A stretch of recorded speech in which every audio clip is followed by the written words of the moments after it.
आश्विन मास की अमावस्या, वह रात जब आकाश सबसे अंधकारमय होता है और इसी अंधकार में छुपा है एक ऐसा रहस्य जिसके कारण इसे सर्वपितृ अमावस्या कहा जाता है। एक पितृकन्या, एक श्राप और भगवान वेद व्यास का दिव्य जन्म। यह कथा आपको हैरान कर देगी।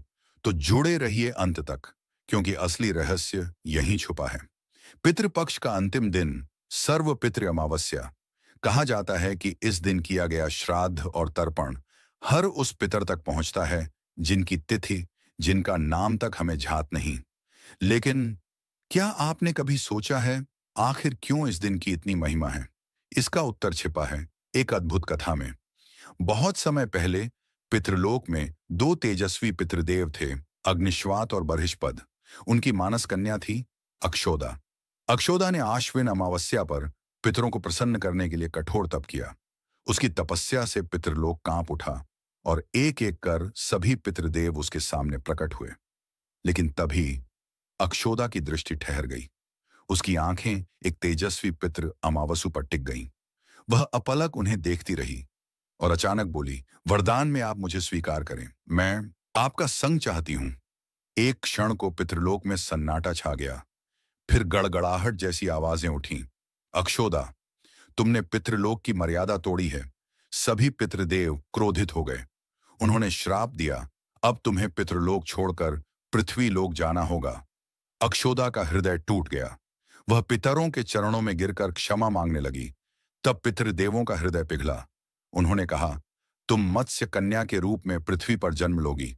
वहां तुम्हें पति रूप में मिलेंगे महर्षि पाराशर, और तुम्हारे गर्भ से जन्म लेंगे भगवान वेद व्यास, जो संपूर्ण भारतवर्ष को वेद, पुराण और महाभारत का ज्ञान देंगे। तब तुम श्राप से मुक्त होकर पुनः पितृलोक लौट आओगी। और दूसरी ओर अमावसु, जिन पर अक्षोदा मोहित हो गई थीं, उन्होंने अपने मन को स्थिर रखा। आकर्षण के सामने भी वे अडिग खड़े रहे। सभी पितृदेव उनकी परीक्षा से प्रसन्न हुए और बोले, हे अमावसु, तुम्हारी अडिगता ने इस अमावस्या को अमर कर दिया। आज से यह तिथि तुम्हारे नाम से जानी जाएगी, सर्वपितृ अमावस्या।